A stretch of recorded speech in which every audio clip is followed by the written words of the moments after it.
Hi எல்லாம் எப்படி இருக்கீங்க? காய்ச்சல் வந்துருச்சு ஒரு மாதிரி. பேனடோல்லாம் முடிஞ்சிருச்சு, பாம் முடிஞ்சிருச்சு. இப்பதான் வீட்லருந்து அனுப்பியிருக்காங்க கொரியர்ல. இன்னொரு 10, 15 நாள் வருமா? அதான் ஒரு மாரி கொத்தமல்லி வச்சேன், ஏதாச்சும் செஞ்சு குடிப்போம் அப்படின்னு சொல்லி. ஒரு பக்கம் வேலை, இன்னொரு பக்கம் லாங்குவேஜ் ஒரு மாரி மண்டையெல்லாம் பிச்சுக்கிற மாதிரி இருக்குன்னு சொல்லிட்டு, சரி கொஞ்சம் ஏதாச்சும் ரீல்ஸ் ஏதாச்சும் பார்ப்போம் அப்படின்ட்டு இன்ஸ்டாகிராம் பக்கம் போனா, திடுதிப்புன்னு வந்துருச்சு இந்த வாட்டர்மெலன் நட்சத்திரம் அவர்கள்ட்ட ஒரு வீடியோன்னு பார்த்தேன். என்னன்னு பார்த்தா திடீர்னு இந்த மாகாபா அவர்கள், அப்புறம் இன்னும் 2 பேர் யாரு? நம்ம பிக் பாஸ்ல வினோத் அவர்கள், இன்னொருத்தர் யாரு? இன்னொரு ஆக்டர். அவங்க மேலலாம் வந்து ஏதோ சொல்லிட்டு இருக்காரு. அடிச்சு புட்டாங்க, திட்டி புட்டாங்க, குடிச்சிட்டுலாம் சண்டை போடுறாங்க என் கூட. என் பேரெல்லாம் இமேஜ் எல்லாம் வந்து கெடுக்குறாங்க, இன்சல்ட் பண்றாங்க அப்படின்னுட்டு இருக்காரு. என்னடா இது அப்படின்னு சொல்லிட்டு பார்த்தா நிறைய மீடியா திரும்ப அவரை கூப்பிட்டு பழையபடி இன்டர்வியூஸ்லாம் எடுக்க ஆரம்பிச்சிட்டாங்க. ஒரு மாதிரி திரும்ப ஒரு மீடியா அட்டென்ஷனுக்குள்ள வந்து ஒரு மாதிரி தடுமாறிக்கிட்டு இருந்தாரு. ஒரு மாதிரி அது கிடைச்சிருச்சு. முன்ன மாதிரி தான் ஒண்ணுமே இல்லை. பிக் பாஸ் வீட்டுக்குள்ள என்ன பண்ணிக்கிட்டு இருந்தாரோ அதே மாதிரி தான் பண்ணிக்கிட்டு இருக்காரு. ஆனா இதுக்கு ஒரு ஓய்வே இல்லைன்னா இதுக்கு ஒரு முடிவே இல்லை. ஆனா இது உண்மைக்குமே வந்து அந்த டிவி அவர்களுக்கு தேவைதான். தேவையில்லாம சும்மா இந்த மாதிரி ஒரு ஒரு இன்ஸ்டா ஹைப்பை கொண்டு வந்து உள்ள வந்து போட்டு அது இன்னொரு ஓவர் ஹைப்பா வந்து தமிழ்நாட்டில் எல்லா இடத்துலையும் காட்டி அது ஒரு மாதிரி ஒரு ஒரு பியோர் டேலண்ட் எவ்வளோ பேர் வெயிட் பண்ணிட்டு இருக்காங்க இந்த மாதிரி ஒரு சான்ஸ் கிடைக்காதா அப்படின்னு சொல்லிட்டு அவர் ஏற்கனவே சும்மா ஏதோ ஒரு மாதிரி ஒரு வாட்டர்மெலன் எடுத்து வச்சு பண்ணாரு. அது ஏதோ பார்க்க ஒரு மாதிரி ஆரம்பத்தில் எல்லாத்துக்கும் ஒரு மாதிரி அடடே பரவாயில்ல கியூட்டா இருக்கு ஏதோ ட்ரை பண்றாரு அப்படின்னு யோசிச்சிருப்பாங்க. ஒரு மாதிரி ஏதாச்சும் என்கரேஜ் பண்ணிருப்பாங்க. அதுக்கப்புறம் உடனே எனக்கு ஒரு மாதிரி பெருசா ஒரு டென்ஷன் கிடைச்சிருச்சு அப்படியே அதை விடக்கூடாது அப்படின்னு சொல்லி ஆரம்பிச்சு திரும்ப திரும்ப அதை பண்ணும்போது அது ஒரு மாதிரி இரிட்டேட் ஆக ஆரம்பிச்சிச்சு. ஒரு மாதிரி எல்லாருமே ட்ரோல் பண்ண ஆரம்பிச்சாங்க. ஒரு மாதிரி என்னடா காமெடியா பண்ணிக்கிட்டு இருக்கீங்க அப்படிங்கிற மாதிரி. அதுக்கப்புறம் அது ஒரு மாதிரி இன்னும் கொஞ்சம் அதிகமா எடுத்துக்கிட்டு அதை இன்னும் கொஞ்சம் ஸ்போர்ட்டிவா எடுத்துக்கிட்டு சரி கொஞ்சம் ஏதாச்சும் புதுசா பெட்டரா ட்ரை பண்ணுவோம், இம்ப்ரூவ் பண்ணிக்குவோம் அப்படி இல்லாம திரும்பவும் அதே மாதிரி வந்துட்டு லைக் நிறைய ஆக்டர்ஸோட அது இதெல்லாம் பேசி ஐயோ திரும்ப பழைய குப்பையை கலர வேணாம். இது வந்து ஒரு ஒரு அன்னெசரியான ஒரு விஷயம் இல்லையா? அது இந்த மீடியா வந்து தேவையில்லாத ஒரு அட்டென்ஷன் இந்த மாதிரி ஒருத்தருக்கு கொடுக்க போயிட்டு அது அதை தாண்டி வந்து பிக் பாஸ் சான்ஸ் அதெல்லாம் வந்து லைக் பியோர் டேலண்ட்டுக்கு வந்து கொடுத்துருக்கலாம்.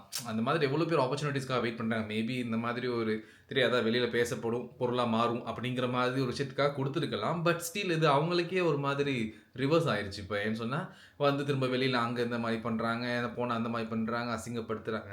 அது ஒரு மாதிரி பார்க்குறதுக்கே ஒரு மாதிரி வல்கராக இருக்கு இல்லையா? திரும்ப அவங்களும் அந்த சைடில் வந்து இன்டர்வியூலாம் கொடுத்தது நானும் பார்த்துருந்தேன். நான் அப்படிலாம் ஒன்றும் பண்ணல, குடிச்சிட்டுலாம் ஒன்றும் பண்ணல. லைக் என்னன்னா இவர் தெரியும் தானே இந்த மாதிரி யூஸ்வலாக இப்படி தான் பண்ணுறாரு, அந்த மாதிரி தான் பண்ணிக்கிட்டு இருக்காரு அப்படின்னு சொல்லி இந்த பிளேம் எல்லாமே வந்து இந்த த்ரூ அவுட் இந்த எல்லாம் மீடியாவும் தான். ஸோ சும்மா இருக்கவங்களை கூப்பிட்டு சும்மா தேவையில்லாமல் இருக்கவங்க சம்மந்தமே இல்லாதவங்களை கூப்பிட்டு வா உனக்கு ஒரு நான் இன்டர்வியூ தரேன் எடுக்கிறேன் என்ன பிரச்சனை சொல்லு.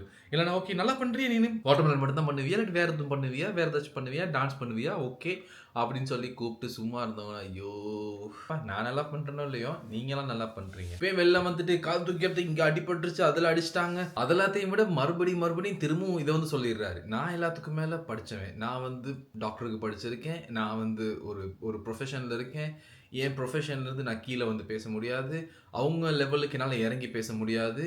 நான் வந்து ஒரு டாக்டர் ஆகிட்டேன், என்னால் ஒரு ஆங்கர் ஆகுறதெல்லாம் வந்து அவ்வளோ பெரிய ஒரு மேட்ரே இல்லை, அசால்ட்டாக நான் ஆகுவேன். ஆனால் ஒரு ஆங்கரால் வந்து ஒரு டாக்டர் ஆக முடியுமா? ஏன் ஒரு ஆங்கர் ஏன் வந்து ஒரு டாக்டர் ஆகணும், ஒரு டாக்டர் ஏன் வந்து ஒரு ஆங்கர் ஆகணும்? நீங்கள் ஒரு நல்ல ப்ரொஃபஷனில் இருக்கீங்க, அந்த ஃபீல்டில் வந்து நல்லா ஏர்ன் பண்ணுறீங்களா, இல்லைன்னா உங்களுக்கு நல்ல ரெஸ்பெக்ட் இருக்கா, ஸோ சொசைட்டியில் உங்களை ஒரு நல்ல விதமாக பார்க்குறாங்களா? ஏன் அப்போ நீங்கள் உங்களை வந்து இன்னும் டவுன் கிரேட் பண்ணிக்கிட்டு உங்களை வந்து எல்லாத்துக்கும் பிடிக்கல அப்போ நீங்கள் நினச்சிங்கன்னா திரும்ப ஏன் வந்து ஒரு வாலண்டியராக இந்த இண்டஸ்ட்ரிக்குள்ளே இன்வால்வ் ஆகி அசிங்கப்படணும்? நீங்கள் ஒரு டாக்டர், ஒரு ஒரு ஒரு ப்ரொஃபஷனலான ஜாப் பண்ணுறீங்க, உங்களுக்குன்னு சொல்லிட்டு கிளைண்ட்ஸ் இருப்பாங்க, உங்களுக்குன்னு சொல்லிட்டு ஒரு ரெப்யூட்டேஷன் இருக்குது. ஸோ அதை அப்படியே மெயின்டைன் பண்ணிக்கிட்டு போகலாமே. லிட்ரலி உங்களுக்கு இண்டஸ்ட்ரிக்குள்ளே இன்வால்வும் ஆகணும், பட் லிட்ரலி வந்து உங்களோட டேலண்ட்டையும் உங்களோட ஸ்கில்ஸையும் இம்ப்ரூவ் பண்ணுறதுக்கு எந்த இன்டென்ஷனும் இல்லை. ஆனால் எனக்கு அட்டென்ஷன் வேணும் அப்படிங்கிற மாதிரி தான் இருக்குது. கூலுக்கும் ஆசை, மீசைக்கும் ஆசைங்கிற மாதிரி. எவ்வளோ பேத்துக்கு வந்து ஈவன் பெய்ட் ப்ரொமோஷன்ஸ் பண்ணி கூட கிடைக்காத ஒரு அட்டென்ஷனும் ஒரு ஒரு பாப்புலரிட்டியும் பட் ஏதோ ஒன்று கிடைச்சிச்சா இல்லையா?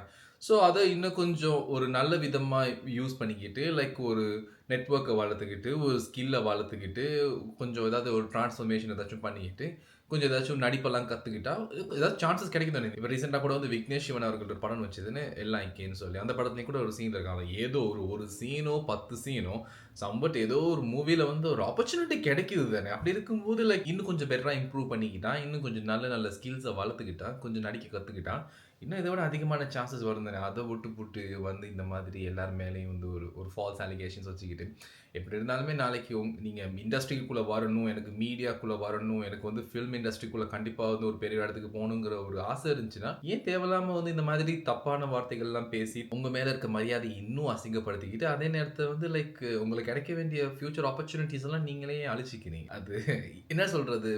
ஒரு பாயிண்ட்க்கு தானே மக்கள் எல்லாம் அது மாரி பார்த்துட்டு இருப்பாங்க. அப்புறம் போகும்போது ஒரு மாரி மனுஷனாவே கணக்கெடுக்க மாட்டாங்க தானே. எவ்வளவோ இது இருந்தாலும் தமிழ்நாட்டுல வந்து எவ்வளவோ அசிங்கமான விஷயங்கள் பண்ணாலுமே கூட அண்ட் ஸ்டில் என்கரேஜ் பண்றாங்க. திரும்ப ஒரு ஆப்பர்ச்சுனிட்டி குடுக்குறாங்க. சரி ஓகே எதையாச்சும் சரியா பண்ணுவியான்னு பார்ப்போம் அப்படின்னு சொல்லி அத கொஞ்சம் கரெக்ட்டா யூட்டிலைஸ் பண்ணி மேல போவோமா, மக்கள் மனசுல ஒரு நல்ல ஒரு இடத்த பிடிப்போமா அப்படின்னு இல்லாம, தமிழ்நாட்டுல இந்த மாதிரி இருக்க யாரையும் தயவு செஞ்சு என்கரேஜ் பண்ணாதீங்கப்பா. ஸ்பெஷலி இந்த மீடியா யாரும் இந்த மாதிரி ஏதாச்சும் பேசிக்கிட்டு வந்தா கணக்கெடுக்காதீங்க. அத ஏன் திரும்ப போயிட்டு வீடியோ எடுக்கிறீங்க? அத ஏன் திரும்ப வந்து உங்களோட சேனலுக்கு கூப்பிட்டு ஒரு இன்டர்வியூ குடுத்து, அத போட்டு பப்ளிஷ் பண்ணி, அத பார்த்து இன்னொரு 4 பேர், இன்னொரு 4 பேர். ஸோ இந்த மாதிரி ஆட்கள என்கரேஜ் பண்ணாதீங்க. அட்லீஸ்ட் இந்த 2026ல இருந்து சரி, நல்ல டேலண்ட்ட வந்து நம்ம ரெகக்னைஸ் பண்ணுவோம். நல்ல டேலண்ட்டுக்கு ஒரு ஆப்பர்ச்சுனிட்டி குடுங்க. நல்ல டேலண்ட்லாம் கூப்பிட்டு ஈவன் ஒரு இன்டர்வியூ எடுங்க. அவங்கள பத்தி நெறைய விஷயங்கள வந்து வெளியில வந்து பப்ளிஷ் பண்ணுங்க. ஸோ வந்து கண்டிப்பா அவங்களுக்கு ஒரு நல்ல ஆப்பர்ச்சுனிட்டி கிடைக்கும் இல்லையா? அந்த மாதிரி டேலண்ட் இருக்கவங்க ஏதாவது ஒரு ஒரு வாய்ப்பு கிடைச்சிராதா அப்படின்னு இருக்கவங்க நெறைய பேர் இருக்காங்க இல்லையா? அவங்களுக்கு ஒரு வாய்ப்பு குடுத்து பாருங்க இந்த மீடியாவுல. ஸோ மீடியா தானே எல்லாத்துக்குமே காரணமா இருக்கு. மீடியா நெனச்சா யார வேணாலும் மேல தூக்கி வைக்கலாம், கீழ தூக்கி வைக்கலாம். ஸோ அந்த மாதிரி இருக்கவங்களுக்கு வந்து கண்டிப்பா ஒரு ஆப்பர்ச்சுனிட்டி குடுங்க. இந்த மாதிரி யூஸ்லெஸ் நான்சென்ஸ்க்குலாம் வந்து சும்மா கூப்பிட்டு வந்து ஒரு இன்டர்வியூ எடுத்து பெரிய ஆளாலாம் ஆக்கி விடாதீங்க. ஐயோ! என்னால முடியல. நான் போய் கொத்தமல்லி குடிக்க போறேன். See you guys.